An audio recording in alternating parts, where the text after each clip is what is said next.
हम इन गाजियों की। अस्सलाम वालेकुम दोस्तों, इमरान खान एक दफ़ा फिर से सच्चे साबित हुए हैं कि कमर बाजवा मुल्क में मार्शल लॉ लगाना चाहते हैं। हामिद मीर ने सबूत सामने रखे हैं और इसके तहत आर्टिकल 6 की कार्रवाई की जा सकती है कमर बाजवा के खिलाफ। क्या कहा हामिद मीर ने, सब आपके सामने रखते हैं। फिर फवाद चौधरी ने पाकिस्तान के एटमी प्रोग्राम से मुतल्लिक किस खतरे का इजहार कर दिया है, वो भी आपके सामने रखेंगे। एंकर पर्सन हामिद मीर ने दावा कर दिया है कि साबिक army chief general Bajwa Pakistan में मार्शल लॉ लगाना चाहते थे और इस हवाले से शहबाज शरीफ के पास सबूत भी मौजूद हैं। निजी टीवी चैनल दुनिया न्यूज़ से गुफ्तगू करते हुए हामिद मीर का कहना था कि शहबाज शरीफ चाहें तो इन सबूतों की बुनियाद पर जनरल बाजवा के खिलाफ आर्टिकल 6 के तहत मुकदमा कर सकते हैं। मुद्दत मुलाजमत में तोसी से मुतल्लिक पूछे गए सवाल के जवाब में हामिद मीर का कहना था कि इस हवाले से जनरल राहील शरीफ ने कभी सामने आकर दबाव नहीं डाला, जबकि जनरल बाजवा बराह रास्त दबाव डालने के साथ साथ मार्शल लॉ लगाने की धमकियां भी दे रहे थे।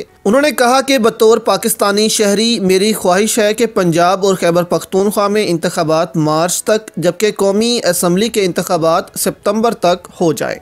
अब देखें, यहाँ इमरान खान का बयान आपको बताना भी बहुत ज़रूरी है, जिसमें उन्होंने कहा था कि मुझे कत्ल करके कमर बाजवा का प्लान था कि मुल्क में एमरजेंसी लगा दी जाए। यानी इमरान खान जब कत्ल होगा, अवाम सड़कों पर निकलेगी, शोर शराबा होगा, फिर इसके बाद मुल्क में एमरजेंसी लगा दी जाएगी और कमर बाजवा इक़्तिदार में आकर बैठ जाएंगे। लेकिन यहाँ कमर बाजवा का सारा मंसूबा फेल हुआ। देखें, ये बात याद रखें, जब कुदरत ने किसी कौम की तकदीर बदलनी होती है तो वहाँ फिर ऐसे ही मौजज़े होते हैं और कुदरत इस इंसान को बचाती है और इससे काम लेती है। हम इसकी मिसाल कायद आज़म से लेते हैं। पाकिस्तान बनने से पहले शदीद बीमार थे वो, लेकिन उन्होंने किसी को अपनी बीमारी का बताया नहीं और कुदरत ने भी इनको तब तक जिंदा रखा जब तक पाकिस्तान बन नहीं गया। और कायद आज़म को भी मालूम था कि अगर वो इस दुनिया से चले गए तो फिर पाकिस्तान कभी भी वजूद में नहीं आ सकेगा। इसलिए उन्होंने अपनी बीमारी छुपाई और पाकिस्तान बना और वो इस दुनिया से रुखसत हो गए। फिर तुर्की की मिसाल भी हमारे सामने है कि कुदरत ने एर्दोगान से काम लेना था। तुर्की को एक आज़ाद मुल्क बनाना था जिसमें एस्टेब्लिशमेंट की मुदाखलत ना हो, बैरूनी ताकतों की मुदाखलत ना हो, और एर्दोगान ने ये करके दिखाया और अब तुर्की को फिर से खिलाफत की तरफ बढ़ा रहे हैं। और अब इमरान खान से कुदरत ने पाकिस्तान से मुतल्लिक काम लेना है, इसलिए इमरान खान इन गोलियों से भी बच गए। तो कमर बाजवा का प्लान था कि मार्शल लॉ लगा दिया जाएगा, लेकिन फिर ऐसा नहीं हुआ। लेकिन इसके बाद कमर बाजवा की ख्वाहिश थी कि इनको एक और एक्सटेंशन दी जाए 6 महीने की या साल की, लेकिन नवाज शरीफ ने ऐसा नहीं किया। इस वजह से कमर बाजवा थोड़ा नाराज़ हो गए थे नून लीग से भी। यानी हामिद मीर कहते हैं कि राहील शरीफ ने कभी भी एक्सटेंशन से मुतल्लिक खुद कुछ नहीं कहा, ना किसी किस्म का प्रेशर डाला, जबकि नवाज शरीफ तो खुद ऑफ़र करते रहे थे राहील शरीफ को, लेकिन उन्होंने यहाँ पर एक्सटेंशन लेने से साफ इनकार कर दिया था। लेकिन कमर बाजवा साहब तो खुद प्रेशर डालते रहे एक्सटेंशन के लिए।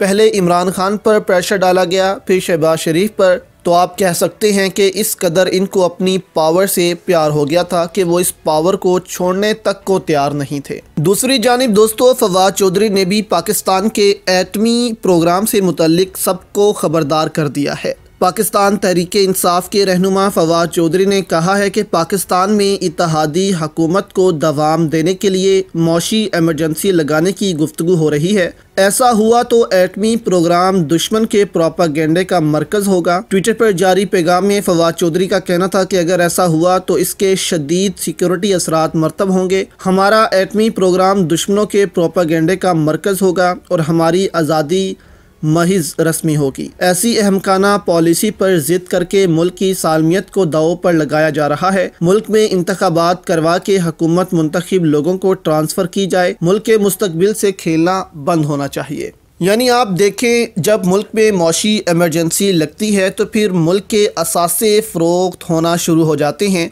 जिससे फिर पैसा मुल्क में आता है और मुल्क को फिर चलाया जाता है। अब यहाँ ये भी कहा जा रहा है कि पाकिस्तान अगर अपनी सारी सरकारी ज़मीन को फ़रोख्त कर दे तो वो 4 दफ़ा अपना कर्ज लुटा सकता है। यानी जितना कर्ज इस वक्त पाकिस्तान के ऊपर है उससे 4 गुना पैसा हम कमा सकते हैं। लेकिन ये ख़तरनाक इसलिए भी होगा कि मुल्क में हुकूमत के पास ज़मीन होना एक बड़ी बात होती है, इसलिए भी कि यहाँ पर गैर कानूनी तामीरात ना हो, माहौल को बेहतर किया जा सके। अगर ये ज़मीनें प्राइवेट हो गई तो वैसे ही मुल्क की खूबसूरती, जंगलात सब ख़त्म हो सकते हैं और इन ज़मीनों की बंदरबाट भी हो सकती है। क्या पता इन ज़मीनों की फ़रोख्त मेरिट पर ना हो और ख़ुद ही इन ज़मीनों की बंदरबाट की जाए, जिससे मुल्क को ही नुकसान होगा। इसलिए यहाँ पर मौशी एमरजेंसी लगाने और एक टेक्नोक्रेट हुकूमत लाने से बेहतर है कि फ़्रेश इलेक्शंस करवा दिए जाए और बाद में जो हुकूमत आए फिर वो इस मुल्क को चलाए।